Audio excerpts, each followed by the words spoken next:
오늘은 우리 주기도문에서 네 번째 간구의 내용을 함께 나눕니다. 일용할 양식을 달라는 기도입니다. 여기서 이제 일용할 양식이라고 하는 것은 먹을 양식만 말하는 것이 아니라 인간의 삶에 필요한 의식주 문제를 다 포함하고 있습니다. 인간의 몸과 아주 긴밀한 관계를 가지고 있죠.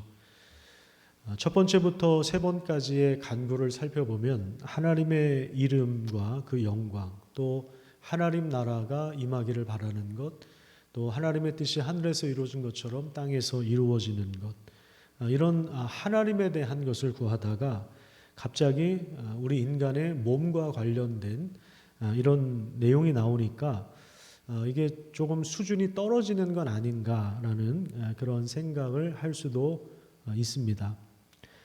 또한 첫 번째부터 세 번째 기도는 영적인 기도이고 일용할 양식을 구하는 것은 육적인 기도다, 이렇게 생각할 수도 있는데, 만약에 이렇게 생각을 한다면 그것은 전형적인 이분법적인 사고라고 할 수 있습니다. 우리 몸이라고 하는 것은 하나님의 뜻을 받아들이고 또 이미 임한 하나님 나라를 받아들이고 살아내는 중요한 기관입니다. 성령이 거하시는 처소입니다. 음식의 맛을 분별하고 또 부모가 가족을 위하여 밥을 짓고 또 청소를 하고 직장에서 일을 하고 또 사업을 하는 모든 일들은 우리의 몸을 움직여서 우리 몸을 사용해서 하는 일인데, 이것은 육적인 일이 아니라 영적인 일입니다. 우리가 과식을 한다거나 탐욕을 갖는다거나 남의 것을 빼앗는다면 그것이 육적인 일입니다. 우리 몸으로 하나님이 주신 이 건강한 욕구를 채우고자 하는 것은 그것은 영적인 일입니다. 성경을 읽는 것은 영적인 일이고 부부가 성관계를 맺는 것은 육적인 일입니까? 이렇게 나누는 것이 이게 이제 이분법적인 사고입니다. 둘 다 영적인 일이라는 것이죠. 자기 욕망을 위해서 몸을 사용하면 그게 육적인 일이 되는 것입니다. 따라서 하나님의 이름이 거룩히 여김을 받게 되기를 원합니다. 그러니까 하나님의 영광을 우리가 구하고 거룩함을 추구하고 먼저 하나님 나라와 그분의 뜻을 구하는 삶을 사는 것과 그리고 일용할 양식을 구하는 것은 연속선상에 있는 것이라고 봐야 하는 것입니다. 실제로 하나님의 거룩하심과 그 뜻을 담아내는, 그 뜻을 실제로 살아내는 것에 있어서 일용할 양식이 어떤 의미가 있는가, 이것을 오늘 소규리 문답을 통해서 한번 확인해 보도록 하겠습니다. 104문에 보면 이렇게 질문하고 있습니다. 주기도의 네 번째 간구는 무엇을 구하는 것입니까? 자, 답을 한번 읽어보도록 하겠습니다. 시작. 주기도의 네 번째 간구는 오늘 우리에게 일용할 양식을 주시옵고인데, 이는 하나님이 값없이 주시는 선물로서 이 세상 좋은 것 중에서 알맞게 받고 이와 더불어 하나님의 값없는 선물로서 적당한 양의 좋은 것들을 받고 이와 더불어 하나님의 복을 누리게 해주시기를 기도하는 것입니다. 자, 먼저 우리 몸과 관련해서 먹을 것과 또 입을 것과 거주할 장소를 주시는 것은 하나님의 값없는 선물이라는 사실을 우리가 기억해야 합니다. 보통 하나님이 우리에게 주신 구원의 은혜, 우리가 예수 믿어서 구원을 받았다라고 했을 때 구원의 은혜만 값없는 선물이 아닙니다. 이 의식주 문제도 하나님의 선물입니다. 시편 65편 9절과 10절에 보면 이런 말씀이 나옵니다. 주께서 땅을 돌보시고 물을 넘치게 되어 풍성하게 하시며 하나님의 시내가 물로 채워지게 하시고 곡식을 얻게 해주셨으니 주께서 땅을 이와 같이 준비해 주신 것입니다. 주께서 밭고랑에 물을 넉넉하게 되시고 그 이랑을 평평하게 하시며 밭을 단비로 적시어 싹이 나도록 복을 주십니다. 자, 무슨 얘기냐면 땅을 이와 같이 준비해 주셨습니다. 땅은 하나님의 것이고 인간에게 허락되어진 선물이라고 하는 것입니다. 땅에서 곡식이 자라는 이유는 하나님이 땅을 돌보시기 때문입니다. 하나님이 다스린다는 말이죠. 하나님이 선하신 분이기 때문에 우리 인간에게 필요한 것을 넉넉하게 주신다는 것입니다. 그러니까 특별히 우리가 무심코 사용하는 단어가 일용할 양식이죠. 그런데 가만히 생각해 보면 우리는 하루분의 양식을 구해 본 적이 없는 것 같습니다. 우리 하루분의 양식을 주신 것에 대해서 감사함을 느껴본 적이 별로 없는 것 같습니다. 일단 우리의 구하는 것은 그거보다는 훨씬 더 범위가 크죠. 우리는 기본적으로 노후 걱정까지 하고 또 자녀들 세대까지 걱정을 하기 때문에 우리가 구하는 것이 일용할 양식, 여기에 이제 제한되어 있지는 않습니다. 자, 그런데 여기서 이제 일용할 양식이라고 하는 의미가 무엇인가 하면 그것은 우리 삶에 필요한 만큼의 적당히라고 하는 그러한 의미가 있습니다.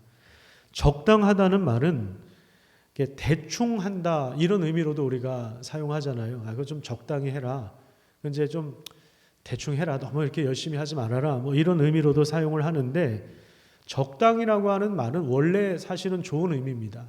예를 들면 이제 설렁탕에 소금이 적당하게 들어가야 제일 맛있죠. 그러니까 적합한 것, 적절한 것이 제일 좋은 것입니다. 소교리 문답을 다시 한번 보시면 알맞게 또 적당한 양이라고 하는 표현이 나옵니다.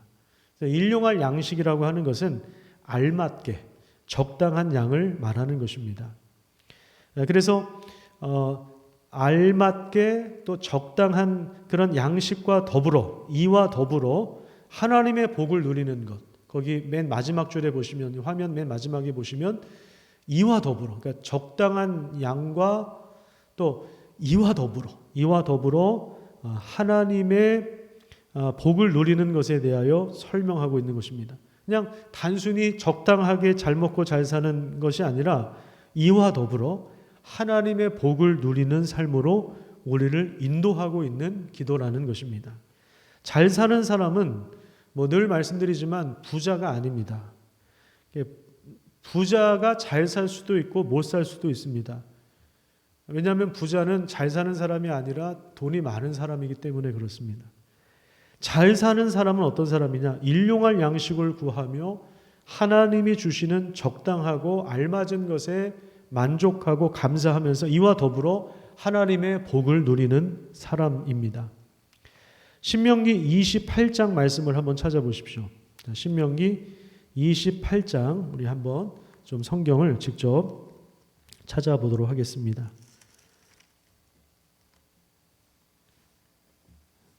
집에서 함께 참여하는 분들은 성경을 좀 같이 찾으면서 확인했으면 좋겠습니다.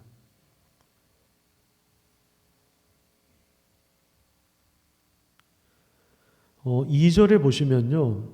내가 내 하나님 여호와의 말씀을 청종하면 이 모든 복이 너에게 임하여 너를 따를 것이라고 말씀하고 있습니다. 이건 뭐냐면 하나님의 복을 누리는 이 결정적인 내용은 하나님의 말씀에 달려있다는 것입니다. 그러니까 하나님의 말씀에 대한 태도가 복을 가져온다는 그런 이야기입니다. 1절을 보시면요. 내가 여호와 내 하나님의 말씀을 진심으로 듣고 오늘 내가 내게 명하는 그분의 모든 명령들을 지켜 행하면 여호와 내 하나님께서 너를 그 땅의 모든 민족들 위에 뛰어나게 해주실 것이다 라고 하는 말씀입니다. 모든 민족들 위에 뛰어나다. 이 표현은 1등 국가가 된다는 그런 말이 아니라 하나님의 복을 나눌 수 있는 그러한 나라. 연약한 나라를 섬기는 나라가 모든 민족 위에 뛰어난 나라입니다. 자, 이것이 말씀, 하나님의 말씀에 대한 태도에 달려있다는 것이죠. 하나님의 말씀과 그 말씀에 대한 태도에 달려있다는 것입니다. 신명기 8장 1절도 한번 찾아보십시오. 신명기 8장 1절에도 보면요. 너는 내가 오늘 너에게 명하는 모든 명령을 잘 지켜 행하라. 그리하면 너희가 살고 번성하며 여호와께서 너희 조상에게 맹세하신 그 땅에 들어가서 그것을 차지하게 될 것이다. 여기서 이제 그 땅에 들어가서 차지한다. 땅을 차지한다는 것은 점령군이 된다는 말이 아닙니다. 하나님이 선물로 주신 땅을 누리고 또 충만하게 채우고 거기서 이제 일용할 양식을 공급받는 것이죠.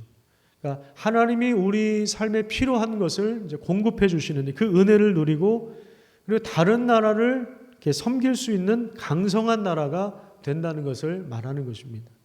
그래서 신명기 8장 그 뒤에 보면 40년 동안 너로 하여금 광야의 길을 걷게 하신 것을 기억하라고 그렇게 말씀하고 있는 것입니다. 그래서 광야에서 하나님이 훈련하셨던 내용, 그러니까 하나님께서 일용할 양식을 주셨던, 하루분의 만나를 주셨던 것을 기억하여서 하나님의 그 말씀에 순종하는 것이 얼마나 복인가. 그것을 그 땅에 들어가서, 가나안 땅에 들어가서 그 땅을 차지할 때 이 부분이 중요하기 때문에 하나님이 광야에서 이스라엘 백성들을 훈련시키신 것입니다. 인간에게 최상의 복이란 땅을 만드신 하나님, 그 땅의 주인이신 하나님. 오늘 우리가 오전 예배 때도 그러한 말씀을 나누었는데 여호사밧이 기도할 때 분명히 언급하는 것이 뭐냐면 이 땅을 하나님이 우리에게, 우리 자손들에게 영원히 주셨다는 것입니다. 하나님의 선물로 그것을 받아들이고 있는 것입니다. 그러니까 우리에게 땅을 주신 하나님과 평화의 관계를 누리는 것입니다. 그게 복이에요. 하나님과 평화의 관계를 누리는, 그게 복입니다. 그러니까 예수님이 가르쳐 주신 팔복, 마태복음 5장에 나오는 팔복도 어떤 소유에 대한 문제를 얘기하지 않고 하나님과의 관계를 이야기합니다. 어떤 상태를 얘기하는 것이죠. 상태를 얘기하는 거예요. 시편 1편도 마찬가지입니다. 그러니까 하나님과의 관계로 인한 어떤 그 상태를 복이라고 이야기하지, 뭐 많은 것을 가졌다고 해서 그게 복이라고 이야기하지 않는 것입니다. 그러니까 자기 먹을 것 이상의 것을 가져오면 만나가 썩었잖아요. 이스라엘 백성들이 40년 동안 그것을 경험한 것이거든요. 그러니까 우리에게 적당한 것 이상으로 가져가면 나머지는 썩어요. 썩고 버리게 되는 것입니다. 모든 우리 인생의 의식주 문제가 사실은 다 마찬가지입니다. 가장 큰 복은 우리에게 땅을 주시고 먹거리를 주시고 일용할 양식을 주시는 하나님과 어떤 관계를 맺고 있느냐, 이것이 이제 중요한 내용입니다. 비를 내리게 하시고 또 그 비가 땅을 적시고 그 땅을 통해서 소산과 열매를 주시는 분은 하나님이십니다. 그래서 우리가 일용할 양식을 구한다는 것은 창고를 더 크게 만들어서 수십 년 동안 자자손손 대대로 먹고 살 것을 쌓아두는 것을 말하는 것이 아닙니다. 그러면 이제 그건 반드시 썩게 되어 있습니다. 도둑이 들 수도 있고요. 그리고 그 많은 재산 때문에 그 안에서 내분이 일어날 가능성이 상당히 많이 있습니다. 오늘날에도 안타까운 현실인데 교회에 분란이 일어나거나 문제가 생기거나 뭐 세습을 하거나 뭐 이런 여러 가지 이제 분열이 생기는 그런 이유 중에 하나는 그 교회가 재산을 가지고 있는 것과 아주 큰 연관성이 있습니다. 그러니까 하나님이 주신 것을 그때그때 이제 나누는 것이 중요한데 이것을 계속해서 쌓아두면 썩기도 하고 없어지기도 하고 거기서 갈등이 생기기도 하고 내분이 일어나기도 하는 것이죠. 광야에서도 하나님이 이제 일용할 양식만 거두게 하셨다는 것, 조금 더 가져가면 썩었다는 거 우리가 기억해야 합니다. 약속의 땅에 들어가기 전에 이스라엘 백성들을 철저하게 훈련시킨 것이죠. 그래서 신명기 말씀은 기억하라는 요구가 많이 나옵니다. 하나님이 너희들 광야에서 훈련시킨 것을 기억하라. 그 말씀을 기억하라. 그 땅에 들어가서 너희들이 하나님이 주신 말씀을 기억하라. 그렇게 말씀하고 있는 것입니다. 알맞게 책임져 주는 것은 하나님이시기에 일용할 양식을 구한다는 것은 하나님을 신뢰한다는 것을 의미합니다. 요즘에는 이제 부동산 값이 계속 오르다 보니까 사람들 마음에 무슨 생각이 드냐면 그래도 집 한 채가 있어야 안심이 되는 그런 상황이 되었습니다.